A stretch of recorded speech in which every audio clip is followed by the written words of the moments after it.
मैंने कह दिया ना, इस बार तुम्हें ही ये चुनाव लड़ना होगा। सरपंची की कुर्सी इस बार भी हमें ही मिलनी चाहिए। रामपुर से मेरी पत्नी सीमा साहू खड़ी होगी। लेकिन ये सब आप क्यों बोल रहे हो? हमें सीमा साहू को सुनना है। वो महिला उत्थान के बारे में क्या सोचती है? सीमा एक पढ़ी लिखी लड़की थी। पिछले साल ही उसने LLB पास किया है। उसका विवाह रामपुर के दयाल साहू के साथ हुआ। बड़ी धूमधाम के साथ सीमा और दयाल साहू का विवाह हुआ। सीमा रामपुर अपने ससुराल आकर बहुत खुश हुई। सीमा की सास चारुलता साहू रामपुर गांव की सरपंच है। सीमा, चाय बना ले। पहले की तरह बेकार और बेस्वाद मत बनाना। तुम्हारी माँ ने तुम्हें चाय बनाना भी नहीं सिखाया क्या? शहर से कुछ बड़े अफसर आ रहे हैं। देखो, मेरी बेइज्जती मत कराना। भाभी, मेरे लिए भी नाश्ता तैयार कर देना। और हाँ, थोड़ी जल्दी करना, मुझे ऑफिस निकलना है। तुम्हारे नाश्ते के चक्कर में मैं लेट हो जाती हूँ। नाश्ता बनाते बनाते कहीं खो मत जाना। जी माँ जी, चाय अभी बना कर लाई। गोमती, तुम्हारा नाश्ता तैयार हो जाएगा। तुम्हें थोड़ी सी मदद करनी होगी। मदद? क्यों? तुम्हारे हाथों में क्या मेहंदी लगी है? तुम तो सारा दिन घर पर ही रहती हो। मुझे तो ऑफिस में काम भी करना होता है। अभी तुम्हारे साथ काम करूंगी तो ऑफिस में थकान हो जाएगी ना। क्यों महारानी जी, अब घर पर रहकर भी तुमसे रसोई नहीं संभाली जाती। आने दो दयाल को, वही सीधा करेगा तुझे। जब तक 2-3 छापड़ नहीं खा लेती, तेरा दिन शुरू नहीं होता। चारुलता को उसके पति मोतीलाल साहू के देहांत के बाद सर्वसम्मति से सरपंच चुन लिया गया था। पिछले 15 सालों से साहू परिवार का ही सरपंची पर राज रहा है। 3 बार मोतीलाल साहू सरपंच रहे। उनकी अचानक मृत्यु के बाद चारुलता साहू सरपंच बनी। सरपंची का सारा काम उनका बेटा दयाल साहू ही देखता है। माँ, इस बार नहर की मरम्मत का ठेका मामा जी को दिला दिया है। उनको कह देना हमारा हिस्सा न भूले। सड़क की मरम्मत का काम इस बार महेश ठेकेदार को मिला है। उससे बात करके मैं अपना हिस्सा तय कर लूंगा। गोमती को भी कहना ऑफिस से छुट्टी ले ले। उसे महिला मंडल के चुनाव पर महिला सशक्तिकरण पर एक भाषण देने के लिए जाना है। सुनो, अगर आप कहो तो मैं भी आपके साथ महिला मंडल के चुनाव पर चल सकती हूँ। मैं पढ़ी लिखी हूँ। मैं उनको उनके अधिकारों के बारे में जागरूक कर सकती हूँ। नहीं, तुम्हारी कोई जरूरत नहीं है। तुम सिर्फ अपने काम पर ध्यान दो। अच्छे से मेहमानों की देखभाल करो। घर की साफ सफाई पर ध्यान दो। मेरे काम में दखल देने की कोई कोशिश न करो। गोमती ऑफिस जाती है, उसे मना कर दीजिए। मैं सारा दिन घर में बेकार रहती हूँ। मैं आपके साथ काम में सहयोग कर सकती हूँ। दयाल, इसके ज्यादा पर निकल आए हैं। इसे अच्छे से समझा दे कि इस घर में इसकी क्या औकात है, ताकि आगे से ये हमारे सामने अपनी जुबान बंद रखे। फिर दयाल सीमा को कमरे में बंद करके उसकी पिटाई कर देता है। कुछ दिनों से सीमा को महसूस होने लगा है, इस घर में उसकी औकात एक नौकर से ज्यादा नहीं है। विवाह से पहले के व्यवहार में और अब के व्यवहार में जमीन आसमान का अंतर है, जिसे सीमा समझ नहीं पा रही थी। भाभी, आज मेरी कुछ दोस्त घर पर आ रही है। उनके लिए कुछ चाय पकौड़ों का इंतजाम कर देना। ठीक है गोमती, मैं तैयार कर दूंगी। कब आएंगे वो? वो जब भी आएंगी तुम्हें बता दूंगी। अब चादर तान कर सो मत जाना। शाम को गोमती की कुछ सहेलियां आती है। सीमा उनके लिए चाय पकौड़ी लेकर आती है और उन्हीं के पास बैठ जाती है। सीमा उनसे बातें करने लगती है। थोड़ी देर तक हंसी मजाक करती है। तभी वहाँ गोमती आ जाती है। ये बात गोमती को अच्छी नहीं लगती। भाभी, तुम जाओ यहाँ से। मुझे किसी चीज की जरूरत होगी तो मैं तुम्हें आवाज लगा दूंगी। फिलहाल यहाँ आपकी कोई जरूरत नहीं है। अपनी सहेलियों के जाने के बाद गोमती गुस्से से पांव पटकती हुई अपनी माँ चारुलता और दयाल के पास सीमा की शिकायत लेकर पहुँचती है। माँ, आप अपनी बहू को समझा लीजिए, मेरी सहेलियों के साथ ज्यादा दोस्ती करने की कोशिश न करे। आज महारानी उनके पास बैठकर गप्पे लड़ा रही थी, मेरी चुगलियाँ कर रही होंगी। सीमा, ये मैं क्या सुन रही हूँ? तूने गोमती की सहेलियों से इसकी बुराइयां की, शर्मानी चाहिए तुझे। माँ बाप ने कुछ भी नहीं सिखाया तुझे? हाँ, ऐसा कुछ भी नहीं है माँ जी। माँ जी, गोमती को जरूर कोई गलत फहमी हो गई है। वो तो मुझसे पूछ रही थी कि मैंने एलएलबी कहाँ से की है। फिर तो महारानी लगी होंगी अपनी पढ़ाई का बखान करने। इनको ऐसा करने में मजा जो आता है। ये बताना चाहती है कि गोमती से ज्यादा पढ़ी लिखी मैं हूँ, लेकिन मैं इनको ये बताना चाहती हूँ कि मैं नौकरी करती हूँ, नौकरी। इनकी तरह घर पर बैठकर मक्खियाँ नहीं मार रही हूँ। गोमती, तुम मुझे गलत समझ रही हो, मेरा वो मतलब नहीं था। सीमा, आजकल तू अपनी हद पार कर रही है। तू इस घर की बहू है, बहू। तुझे मान मर्यादा में रहना होगा।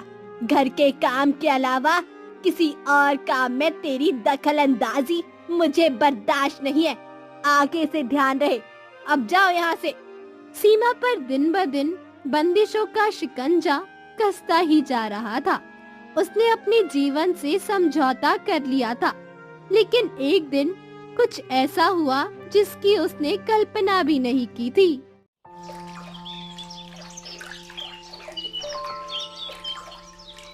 माँ, रामपुर को महिला उम्मीदवार के लिए आरक्षित कर दिया गया है। अब क्या करें?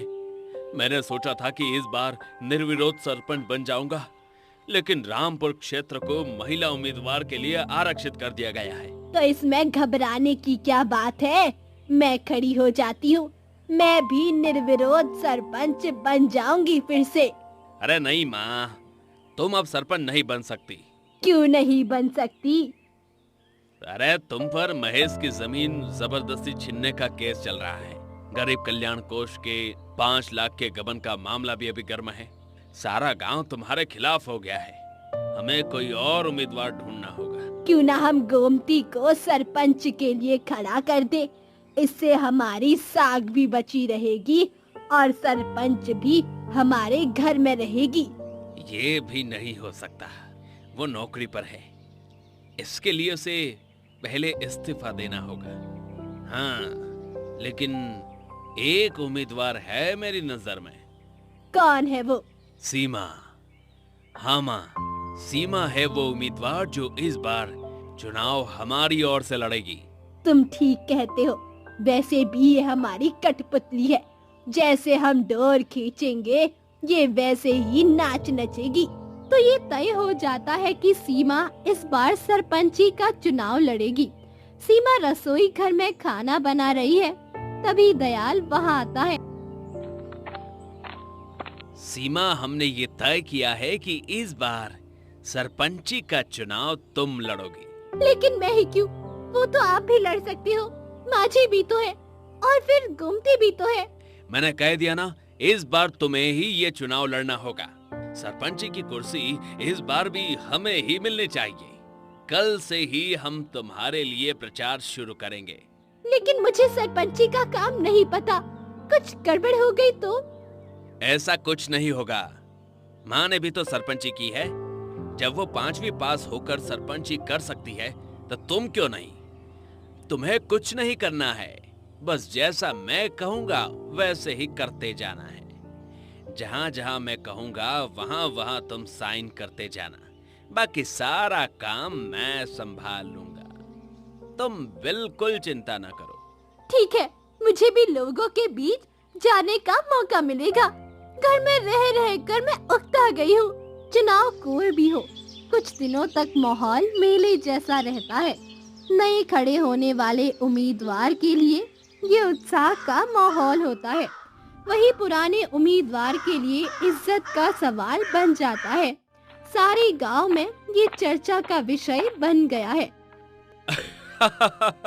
अरे भाई, इस बार तो रामपुर की सीट तो महिला उम्मीदवार के लिए आरक्षित कर दी गई है। हाँ हाँ भाई, हमने भी ऐसा ही सुना है। लेकिन कुछ भी हो, असली खिलाड़ी तो मर्द ही रहेंगे। सही कह रहे हो मोहन भाई, नाम महिला उम्मीदवार का रहेगा लेकिन सारा काम तो आखिर मर्द ही करेंगे। अरे मैं सोच रहा हूँ कि अपनी पत्नी गौरी को भी चुनाव में खड़ा कर देता हूँ। अगर जीत गई तो वारे न्यारे हो जाएंगे। आखिर सारा काम तो मुझे ही देखना है ना? देखो, अरे छोड़ो यार, तुम्हें क्या पता सरपंची के काम के बारे में।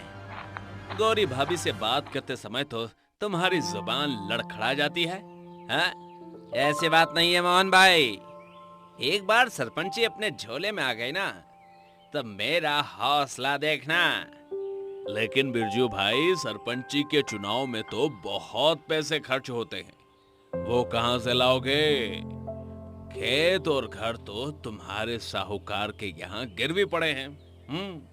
अरे उसकी मुझे चिंता नहीं है, वो मैं चारुलता साहू से मांग लूंगा। उनके पास बहुत पैसा है। 3 साल की सरपंची में बहुत घोटाले करके पैसे बनाए हैं उन्होंने। वाह बेटा वाह, उनके खिलाफ लड़ोगे और पैसे भी उनसे ही मांग लोगे। राजनीति सीख गए हो बिरजू भैया। वाह वाह वाह। कुछ भी कहो, इस बार चारुलता साहू की दाल नहीं गलेगी। अरे इस बार उनका सरपंच बनना बहुत मुश्किल है भाई। इस बार मेरी वोट चारुलता को नहीं जाएगी, बस। सही कहा। बच्चों के पार्क के लिए जो सरकार ने जमीन अलॉट की थी, उस पर तो उन्होंने अपना दफ्तर खोल दिया। कोई इसके खिलाफ जाता है तो दयाल साहू अपनी बदमाशी दिखाता है। शहर से जोड़ने वाली सड़क को भी अपने खेत के बीच से निकाल लिया, ताकि सरकार से अपनी जमीन का ज्यादा मुआवजा ले सके। इस बार चारुलता साहू का जीतना मुश्किल है भाइयों। इस तरह की गपशप चुनाव के दिनों की आम दिनचर्या का हिस्सा है। उधर दयाल ने सीमा का सरपंच के लिए प्रचार शुरू कर दिया। एक दिन महिला मंडल के कार्यालय में एक भाषण के दौरान कुछ ऐसा हुआ। जैसा कि आप सभी जानते ही हैं कि इस बार सरपंच के चुनाव के लिए रामपुर को महिला आरक्षित कर दिया गया है, तो मैं आप सभी को बताना चाहता हूं कि इस बार रामपुर से मेरी पत्नी सीमा साहू खड़ी होगी। आप सभी से उम्मीद है कि हर बार की तरह इस बार भी आप हमारा साथ देंगे। लेकिन ये सब आप क्यों बोल रहे हो? हमें सीमा साहू को सुनना है। वो महिला उत्थान के बारे में क्या सोचती है? अरे आप चिंता ना करें, ये वही करेगी जो हम कहेंगे। हमारी जुबान को ही आप इनकी जुबान समझ लीजिए। लेकिन सीमा जी को भी कुछ बोलने दीजिए, हमें पता तो चले। इनके मुंह में भी जुबान है, कहीं गूंगी तो नहीं? अगर ये गूंगी हुई तो हमारी बात आगे कैसे पहुंचेगी? अभी ये राजनीति में नहीं है, थोड़ा समय दीजिए। लेकिन मैं बोल सकती हूँ, मैं कोई गूंगी गुड़िया नहीं हूँ। मुझे भी बोलने दीजिए। यकीन मानो, मैं आपको मायूस नहीं करूँगी। चुप रहो तुम्हें पता भी है यहाँ क्या बोलना है। तुम सिर्फ चुपचाप मेरे पीछे रहो। जो मैं कहूँगा तुम सिर्फ वही करोगी, समझी? सीमा को वहाँ अपनी बेइज्जती महसूस हुई। घर में उसकी स्थिति ज्यों की त्यों रही। घर की साफ सफाई, रसोई घर संभालना, मेहमानों की खातिरदारी। जब कभी दयाल उसको साथ चलने को कहता तो वो बिना किसी सवाल जवाब के साथ चल पड़ती। एक दिन अखबार में ये खबर छपती है कि रामपुर की उम्मीदवार सीमा साहू एक कठपुतली है। दयाल भाई, ये रिपोर्टर का कुछ करना पड़ेगा। इसने सीमा भाभी के लिए अनाप शनाप लिखा है। ये पहले भी हमारे खिलाफ जहर उगल चुका है, इसको सबक सिखाना ही होगा। आप कहे तो आज ही इसका इलाज किया जाए। ऐसा इलाज करूंगा कि आपके सामने कभी सिर नहीं उठाएगा। तुम सही कह रहे हो बलवंत, पानी अब सिर से ऊपर पहुंच चुका है। इससे पहले ये हमको डुबो दे, 2-4 महीने के लिए इसको हॉस्पिटल पहुंचा दो। इसके बाद बलवंत उस रिपोर्टर की पिटाई करके हॉस्पिटल में पहुंचा देता है। तब दयाल उस रिपोर्टर को मिलने हॉस्पिटल जाता है। अरे रिपोर्टर साहब, कैसे हैं आप? सुना है कल रात किसी ने आप पर हमला कर दिया। ठीक सुने हैं आप। अब क्या करें, काम ही ऐसा करते हैं कि दोस्त कब दुश्मन बन जाए पता ही नहीं चलता। अरे क्यों करते हो इतना रिस्की काम, हैं? आप मत किया करो। मेरी मानो तो आप रिपोर्टर की नौकरी छोड़ दीजिए। हाँ, हमें अपना घर बार भी चलाना होता है साहब। हम नहीं करेंगे तो कोई और ये काम करेगा। और डॉक्टर साहब, इनके इलाज में कोई कमी नहीं आनी चाहिए। कम से कम 3 हफ्तों के लिए इनका इलाज चलाना, फिर बंद कर देना। आप चिंता ना करें, अब ये चुनाव के बाद ही चल फिर सकेगी। दयाल डॉक्टर को पैसे देकर वहाँ से चला जाता है। कुछ दिन बाद दयाल सीमा को एक आम सभा में ले जाता है। जैसा कि आप सभी जानते हैं कि इस बार रामपुर क्षेत्र से मेरी पत्नी सीमा चुनाव में खड़ी हुई है। हमें आपके सहयोग की जरूरत है। मैं आपसे वादा करता हूँ कि आपका कोई भी काम मैं पूरा करूँगा। चुनाव में आप खड़े हैं या आपकी पत्नी? उनको भी बोलने दो। ये सभी वादे हम उनके मुंह से सुनना चाहते हैं। मेरी पत्नी सीमा कहे या मैं कहूँ, बात एक ही है। कहिए, आपको क्या काम है? दयाल बाबू, आपके आदमी बलवंत ने मेरे पति को मार मार के हॉस्पिटल में पहुंचा दिया। आप क्या सोचते हैं कि आप उनकी आवाज को दबा देंगे? उन्होंने सच ही कहा था कि सीमा देवी जी गूंगी गुड़िया है। आपके हाथों की कठपुतली है, कठपुतली। हमें ऐसी सरपंच नहीं चाहिए। दयाल अपने आदमियों और सीमा को साथ लेकर वहाँ से निकल जाता है। घर पहुंचकर सीमा उससे पूछती है, क्या वो औरत सच कह रही थी कि बलवंत ने उसके पति से मारपीट की है और उसका पति हॉस्पिटल में है? तुम्हें इस पचड़े में पड़ने की कोई जरूरत नहीं है। मैं ये सब देख लूंगा। ऐसे खून खराबा करके मैं सरपंच नहीं बनना चाहती। मुझे नहीं लड़ना कोई चुनाव। तुम्हें मैंने कितनी बार कहा है कि अब तुम वही करोगी जो मैं कहूँगा। मुझे तुम्हारी बातों से घुटन हो रही है। उसने सच ही कहा था कि मैं कठपुतली हूँ, एक गूंगी गुड़िया। मेरी जुबान पर तुम बंदिशों की पट्टी बांधना चाहते हो, लेकिन तुम्हें ये अच्छे से याद रहे, मैं कोई गूंगी गुड़िया नहीं हूँ। मैं भी मुंह से जुबान रखती हूँ। हमसे जुबान लड़ाती है, हैं? तेरी ये मजाल अभी मजा चखाता। रुक। अपनी हद में रहिए दयाल बाबू। बहुत सह लिया तुम्हारा जुल्म, बस अब और नहीं। मैं पढ़ी लिखी आज की नारी हूँ, अपने अधिकार जानती हूँ। अगर तुझे यहाँ रहना है तो तुझे हमारे कहे अनुसार चलना होगा, वरना तू यहाँ नहीं रह सकती। मुझे भी ऐसे घर में नहीं रहना जहाँ कोई मेरी इज्जत ना करे।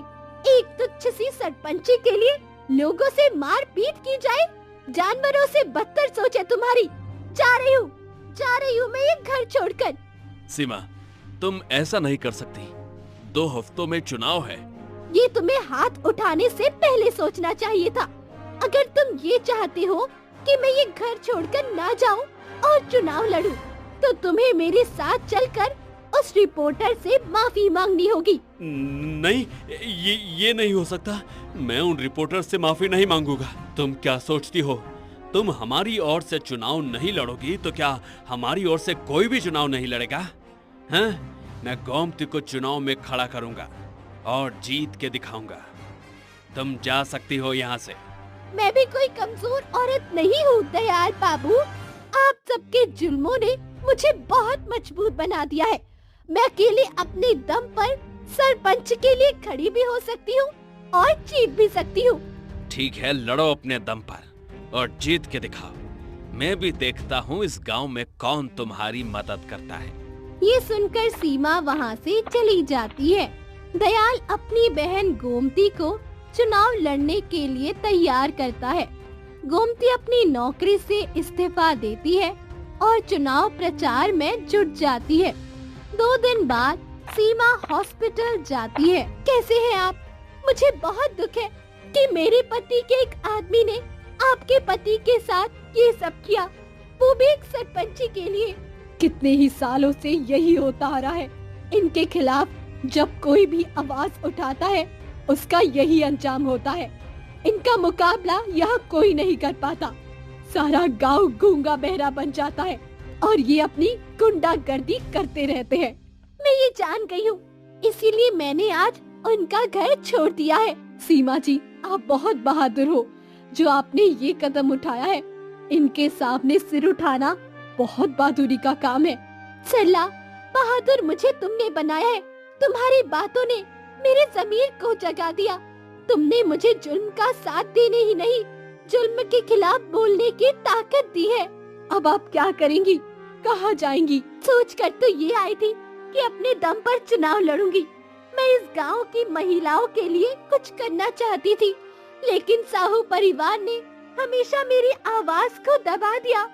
अब मैं अपने पिता के पास चली जाऊंगी, वहीं रहकर वकालत की प्रैक्टिस पूरी करूंगी। तो सरपंच का चुनाव आप नहीं लड़ोगी ना? तो ये फिर जीत जाएंगे, फिर अपनी मनमानी करेंगे। इस क्षेत्र का नसीब कभी नहीं बदलेगा, कभी भी नहीं। महिलाएं हमेशा ही दबी कुचली रहेंगी। मुझे आपसे बहुत उम्मीद थी सीमा जी, बहुत, कि आप ये चुनाव जीतकर रामपुर की किस्मत बदल देंगी। तुम सही कह रही हो सरला। अगर इस क्षेत्र की तकदीर बदलनी है तो मुझे ये चुनाव लड़ना ही होगा। आप चाहो तो चुनाव तक आप मेरे पास, मेरे घर में रह सकती हो। यूँ तो रामपुर में 15 महिला उम्मीदवार मैदान में थी, लेकिन लोगों को तो सिर्फ 2 उम्मीदवारों में ज्यादा दिलचस्पी थी, सीमा और गोमती। एक दिन आम सभा में दयाल, गोमती और चारुलता मौजूद थे। आपको पता चल ही गया है कि मेरी बेटी गोमती सरपंच का चुनाव लड़ रही है। मुझे आप सबका सहयोग चाहिए। दयाल साहू की पत्नी सीमा का क्या हुआ चारुलता जी? लगता है बहू रानी बागी हो गई, तभी वो अपने दम पर चुनाव लड़ रही है। वो क्या सरपंच बनेगी? उसे क्या मालूम सरपंची क्या होती है। जाते समय घर से बहुत सा सोना चांदी पैसा लेकर भाग गई है, चोर कहीं की। आजकल पत्रकार की पत्नी सल्ला के साथ रह रही है।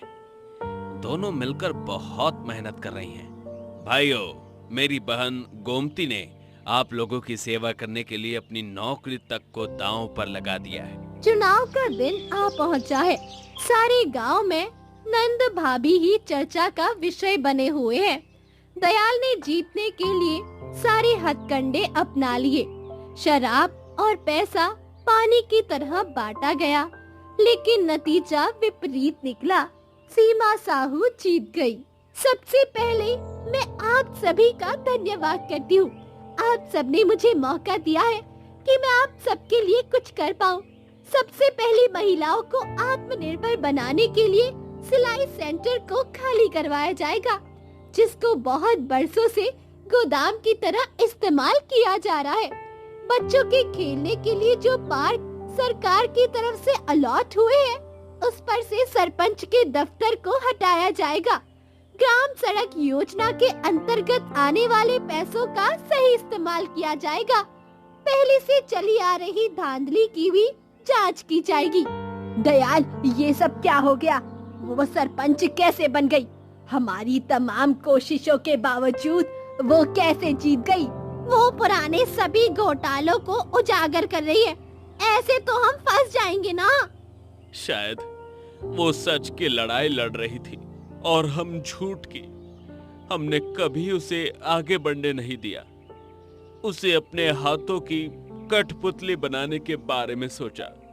मैंने हर हाल में उनका साथ निभाने की कसम खाई थी और आज जिंदगी के इतने बड़े मोड़ पर उसे अकेला छोड़ दिया। लेकिन अब मैं ऐसा नहीं होने दूंगा। हर हाल में उसका साथ दूंगा। तुम सही कहते हो बेटा। मैंने उसे बहू ही समझा, कभी बेटी समझा ही नहीं। आज उसने अपने आप को साबित करके दिखाया है। हम इतने बरसों में वो नहीं पा सके जो उसने इन थोड़े से इन थोड़े से दिनों में पा लिया, वो है गांव वालों का प्यार, भरोसा और उनका विश्वास। मैंने भी भाभी के साथ कभी अच्छा व्यवहार नहीं किया, हमेशा उनसे जलन महसूस की, क्योंकि वो मुझसे ज्यादा पढ़ी लिखी है। मैं कभी भी उनकी दोस्त नहीं बन सकी। मुझे माफ कर दो सीमा, मैं तुम्हारा दोषी हूँ। मैंने हमेशा तुम्हें दबाने की कोशिश की, तुम्हारी खूबियों को अनदेखा किया। मुझे माफ कर दो सीमा। मुझे आपकी माफी नहीं, आपका साथ चाहिए। मुझे माफ कर देना बेटी, मैं तुम्हारी सबसे बड़ी दोषी हूँ। नहीं माँ जी, ये आप क्या कह रही हैं? आप सबकी वजह से आज मैं अपने आप को साबित कर पाई हूँ। मुझे भी माफ कर दीजिए भाभी जी, मैंने आपका बहुत दिल दुखाया है। मैं आपका भी दोषी हूँ, मेरी वजह से आपके पति हॉस्पिटल में है। मुझे माफ कर दीजिए, मैं आपके पति से भी माफी मांग लूंगा। मुझे आपसे कोई शिकायत नहीं है, आपकी वजह से मुझे सीमा जैसी दोस्त मिल गई है। अब हम सभी मिलकर इस गांव की तकदीर बदल देंगे। फिर तो जैसे रामपुर में विकास की नदियां बहने लगी। महिलाओं के सशक्तिकरण के लिए सिलाई सेंटर खोला गया, बच्चों के शारीरिक विकास के लिए और खेल कूद के लिए एक बड़ा पार्क बनाया गया। सड़कों के अधूरे काम को सही से पूरा किया गया। हर महीने सरपंच सीमा रामपुर वासियों की शिकायतें सुनती और सारा साहू परिवार मिलकर उन्हें हल करता। 1 साल के अंदर ही रामपुर की शक्लो सूरत ही बदल गई। विकास में पिछड़ा हुआ रामपुर आज सबसे आगे है। आज मैं रामपुर गांव को इस जिले का सबसे अच्छा गांव घोषित करता हूं। मुझे खुशी है इस बात की कि यह सब एक महिला द्वारा किया गया है। वो महिला है रामपुर गांव की सरपंच सीमा देवी साहू। मैं उनको सर्वश्रेष्ठ सरपंच घोषित करता हूं और इस गांव के और ज्यादा विकास के लिए 25 लाख रुपए का चेक देता हूं। ये सब आपकी दुआ और गांव वालों के साथ के कारण हो पाया है। आज मेरा पति और मेरा परिवार मेरे आगे नहीं, मेरे साथ खड़ा है। ये सब उनके साथ के बिना असंभव था। आप सभी का साथ मुझे भविष्य में भी ऐसे ही काम करने के लिए प्रेरित करेगा। ऐसा मैं भगवान से प्रार्थना करती हूँ। सीमा सर्वश्रेष्ठ सरपंच का पुरस्कार लेते हुए बड़ा गर्व महसूस कर रही थी। सच है, अगर अपनों का साथ मिले तो इंसान कुछ भी कर सकता है। बस इतनी सी है ये महिला उत्थान की कहानी। तो कैसी लगी आपको हमारी ये कहानी? अगर आप ऐसे ही और मनोरंजक कहानियाँ देखना चाहते हैं तो हमारा चैनल जरूर सब्सक्राइब करें और बेल आइकॉन भी प्रेस करें ताकि ऐसी मजेदार कहानियाँ आपसे मिस ना हो।